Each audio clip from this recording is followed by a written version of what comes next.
I never imagined I'd hear my own mother say I wasn't worth saving. But she said it while I was in a coma while doctors fought to keep me alive. They walked away from me until they found out about the $850 million secret I never planned to share with them. My name is Elena Hayes, and I used to believe my family loved me. I held on to that belief like a lifeline, even when it kept slipping out of my hands. But everything changed the night I heard them talk about me like I wasn't a person at all. It started with raised voices downstairs.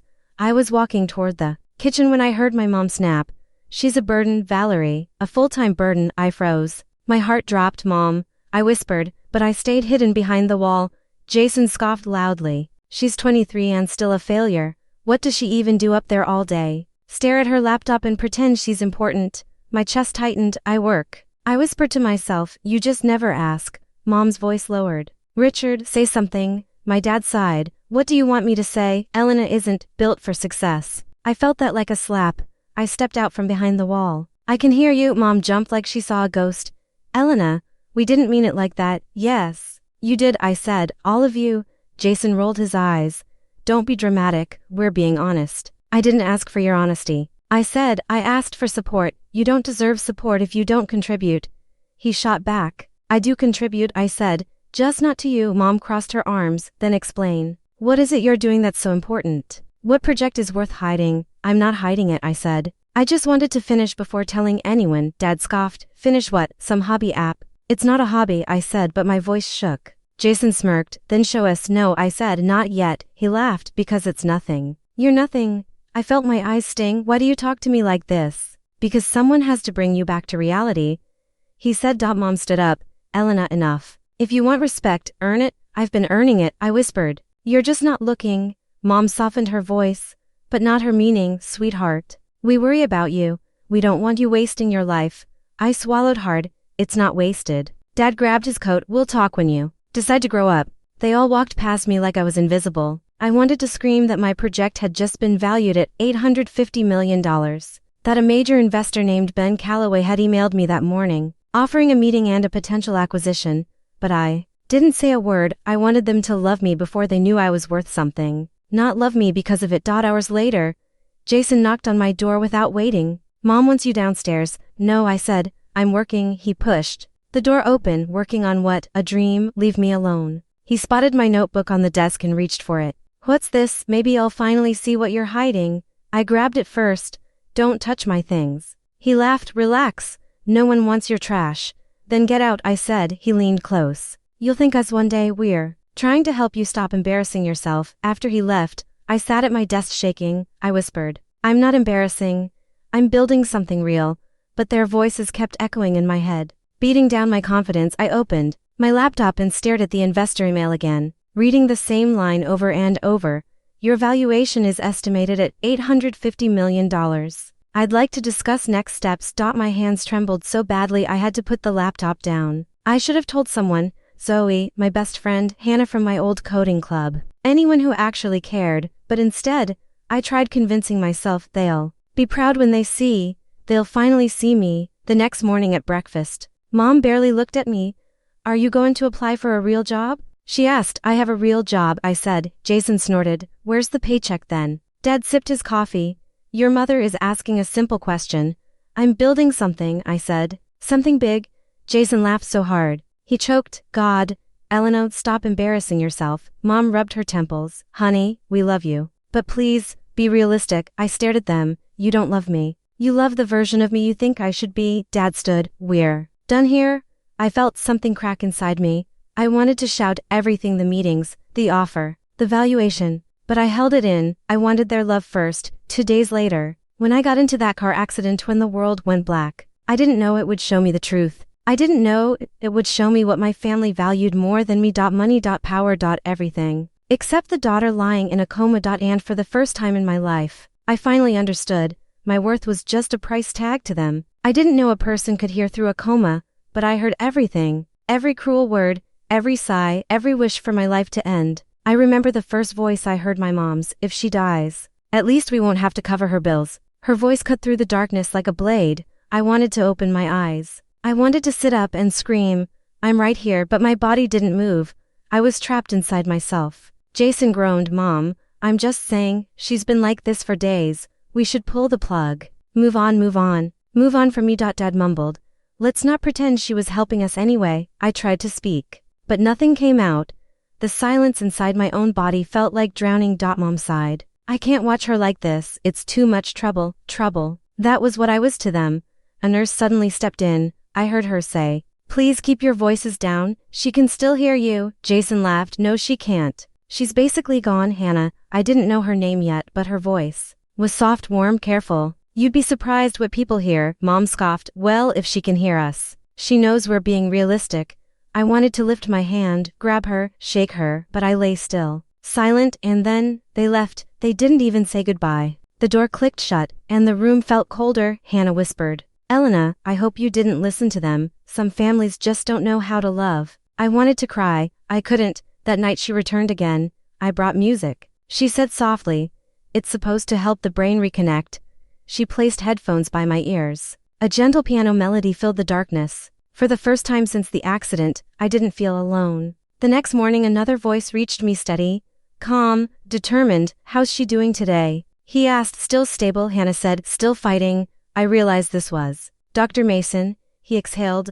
"Good, I'm not giving up on her." Not giving up. Words I hadn't heard from anyone in my own family.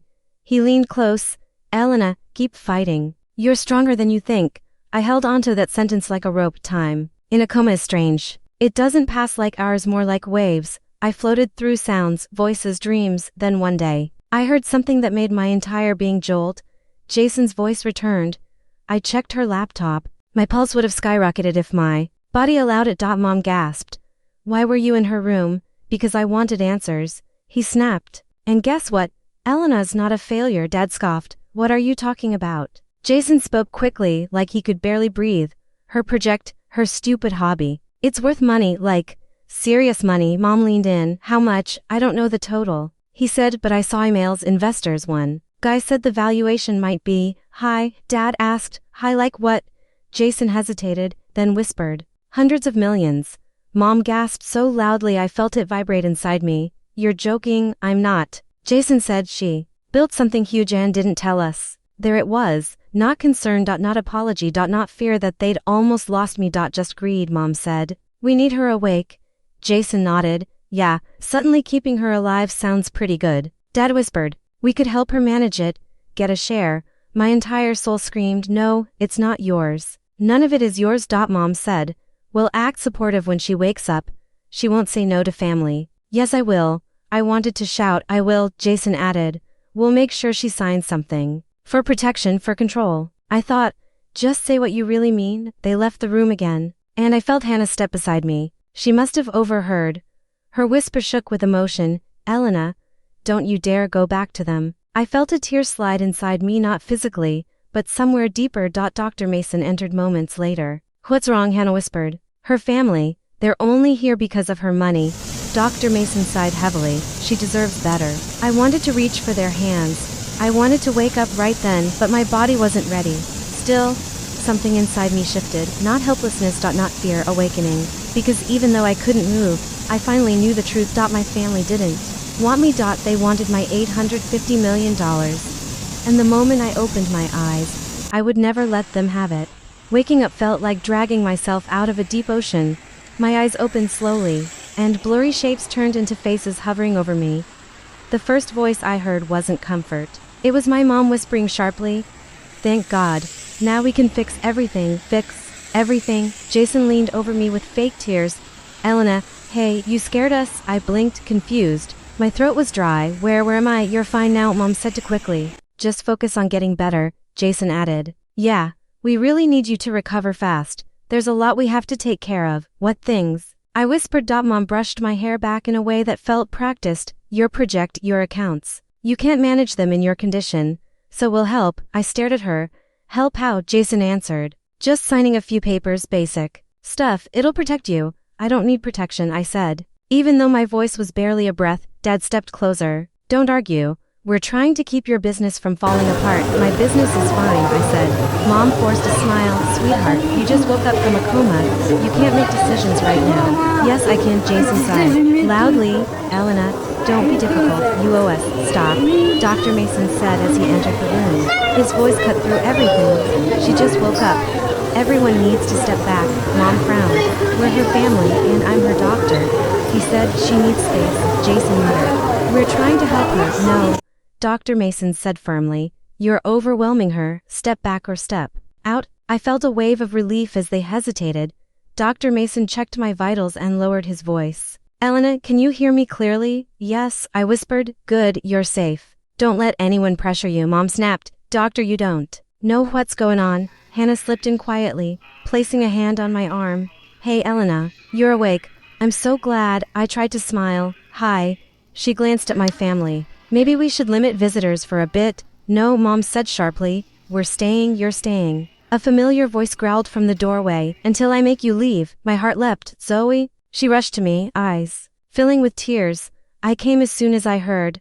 I swear, if they stress you out, I'm calling security, Mom scoffed. She's overreacting. Zoe turned on her. You abandoned her. Dad frowned. Watch your tone. No, you watch yours. Zoe snapped. You left her to die. Now you want her money. Jason stepped forward. You don't know anything. Oh, I know plenty, Zoe said. I know you broke into her laptop.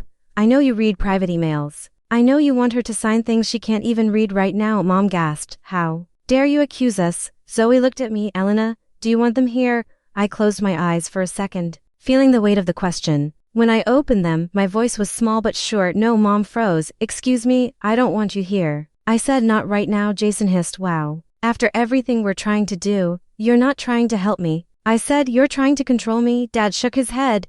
You're confused. No, I whispered. I'm finally clear. Hannah stepped closer. You all need to leave now, Mom pointed at me. Don't forget who your family is. I stared at her. Family doesn't walk away from someone in a coma. Her face twisted. She opened her mouth. But Dr. Mason stepped between us. Out, all of you. They left the room with angry footsteps and slammed emotions. Zoe sat on the edge of my bed. Are you okay? I'm weak, I said, but I'm not blind. Hannah squeezed my hand. We're here for you. Dr. Mason nodded. You're not alone anymore. And for the first time since the world went dark, I believed it. I wasn't the powerless girl they abandoned. I was someone worth fighting for, especially by myself. Walking into the courtroom felt like stepping into a storm, but I wasn't alone. Zoe squeezed my hand. You're ready, she whispered. Hannah stood behind me. Dr. Mason gave me a small nod. I took a shaky breath. Mom glared at me the second she saw me. Elena, why are you doing this? She hissed. Jason folded his arms. We're trying to help you. You're not well enough to manage anything. Dad muttered. This is embarrassing. I sat down slowly. I'm here because you tried to take everything from me, Mom scoffed. We tried to protect you. You tried to own me, I said. There. Lawyer stood up. Your Honor, we are seeking temporary guardianship over Elena Hayes, who due to her medical trauma is incapable of handling her finances. I leaned forward. I'm perfectly capable, Mom snapped. You're still recovering. You can't think straight. Then why did you only care after you found out about my company? I asked. Jason's eyes widened. You don't know what you're talking about. I heard you, I said, in the hospital. I heard everything. Mom paled. You were unconscious. I wasn't deaf. The judge raised a hand. Ms. Hayes. You say you heard conversations while in a coma? Yes, I said. Every single one. The room went silent. I looked at my family. I heard Mom say if I died, it would save money. I heard Jason say to pull the plug. I heard you all say I wasn't worth anything until you found out about the $850 million, Dad whispered. Elena, stop. No, I said. You don't get to silence me anymore. Their lawyer cleared his throat. Your Honor, we believe these statements are imagined. A result of trauma. My lawyer, Julia Lawson, stood. Your Honor, I have proof they attempted to break into her accounts. Exhibit A. Jason's face strained as the screen lit up with logs of unauthorized access. He jumped to his feet. That's fake. I was checking for money. I said. Mom hissed. We were scared. We needed to know what was happening. You needed control. I corrected. And you still do. The judge looked at them. Is this true? Did you attempt unauthorized access? Jason stuttered. Well, yes, but thank you, the judge said. That's enough. Mom pointed at me desperately. She needs us. She can't handle that kind of pressure. Zoe stood before the judge could respond. She handled all of it alone. While they laughed at her, while they insulted her, while they abandoned her, Mom glared. Stay out of this, Zoe shot back. I'll stay out when you stop lying. Hannah stepped forward with a trembling voice. Your Honor, I cared For Elena, every day while her family didn't visit. They didn't ask about her health, only her money. Mom gasped, "That's a lie." Dr. Mason spoke firmly, "It's not. They never once asked about her recovery plan. They only asked about release forms." The courtroom dissolved into whispers. The judge lifted the gavel lightly. "I've heard enough." My hands were shaking, but Zoe squeezed them again. "You're okay," she whispered. The judge faced me. "Ms. Hayes, do you feel safe under your family's care?" "No," I said, my voice broke. "I feel safest without them." He nodded slowly. "Then this court denies the guardianship request. Effective immediately, all rights remain with Elena Hayes. Additionally, based on the evidence, the family is barred from accessing any of her financial or business records." Mom's eyes widened. "You can't do this." Jason slammed his fist on the table. "She's our sister, and you treated me like a wallet," I said. Dad whispered, "Elena, don't walk away from your family." "I'm walking toward my peace." The judge hit the gavel. Court adjourned. As we stepped outside, sunlight warmed my face. Zoe hugged me tightly. "It's over," she whispered. Hannah smiled. "You're finally free." Dr. Mason nodded. "You did this, Elena." And for the first time in my life, I believed it. I wasn't their victim anymore. I was the woman they underestimated and the woman who finally chose herself.